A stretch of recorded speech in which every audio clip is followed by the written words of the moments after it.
Welcome back to History of Simple Things. Today's topic comes from one of our viewers, FVR518PH. Thanks for the suggestion. You asked, what's the difference between a boulevard and an avenue? If you've ever driven through a city, followed directions on a GPS, or simply glanced at a street sign, you've probably noticed roads labeled as streets, roads, avenues, and boulevards. Most of us treat those names as interchangeable, but they weren't originally chosen at random. So what actually separates a boulevard from an avenue? And why do those names exist in the first place? Stick around as we uncover the history behind these everyday roads, right here, on History of Simple Things.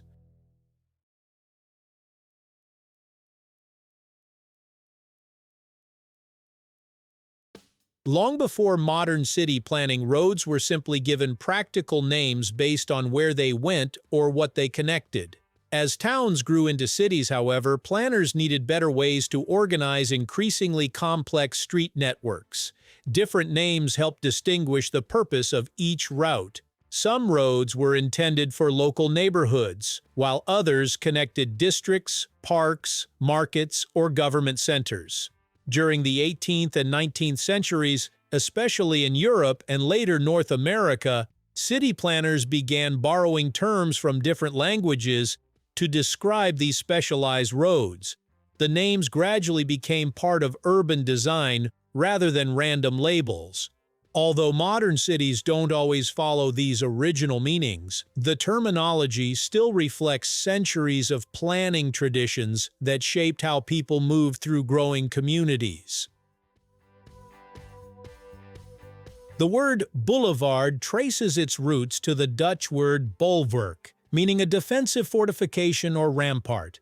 In medieval Europe, many cities were surrounded by protective walls. As warfare changed and those walls became obsolete, they were often demolished. The wide strips of land left behind created ideal spaces for broad public roads lined with trees and gardens.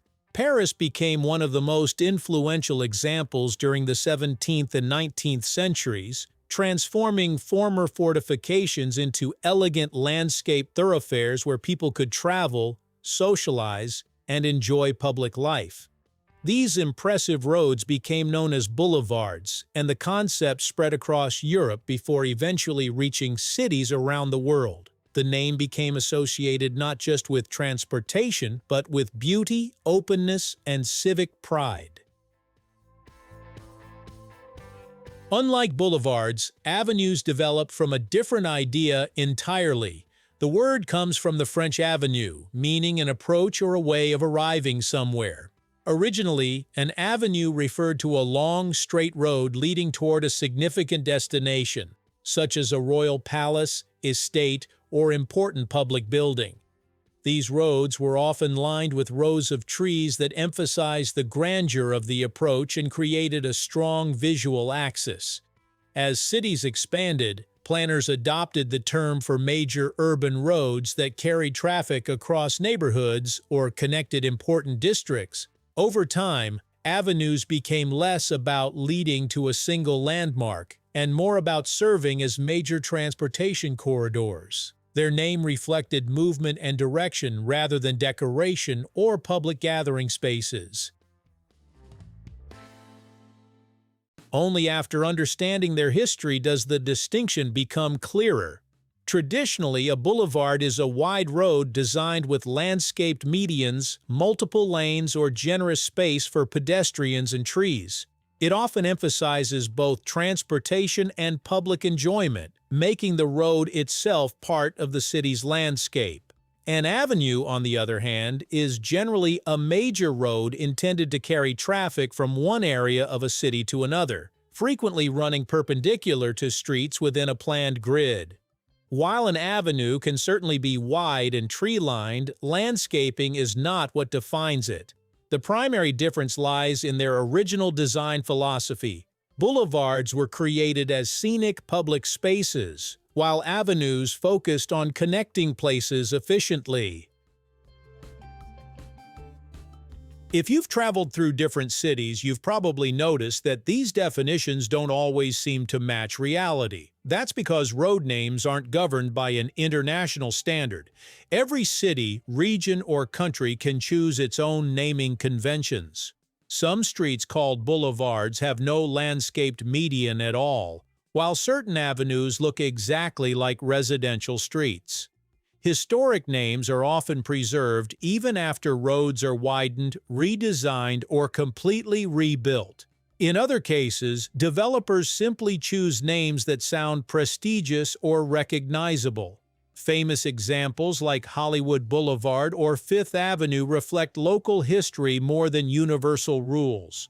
Today, these labels often carry cultural identity alongside their original planning meaning, making consistency difficult across different places. Modern urban planners tend to view these names as helpful guidelines rather than strict engineering definitions. When designing new neighborhoods, planners may still reserve the title boulevard for roads that include landscaped medians, bicycle lanes, broad sidewalks, and features that encourage walking as well as driving. An avenue may still describe an important traffic corridor that links neighborhoods or commercial districts. However, transportation priorities have evolved considerably over the past century. Cities now consider public transit, cycling infrastructure, pedestrian safety, and environmental sustainability alongside vehicle traffic. Because of these changing priorities, the physical differences between boulevards and avenues have become less rigid than they once were. The next time you see the words boulevard or avenue on a street sign, you'll know they're more than decorative names. They represent ideas that evolved over hundreds of years as cities transformed from walled settlements into sprawling urban landscapes. While modern usage doesn't always follow the original definitions perfectly, those names still hint at the purpose the road was once intended to serve. It's a reminder that even something as ordinary as a street sign can preserve a piece of history. Sometimes the simplest words we pass every day quietly tell the story of how our cities and the people who built them have changed over time. Thank you for watching. If you have suggestions for our next video, feel free to share them in the comments below. We'll be sure to give you an acknowledgement for your contribution.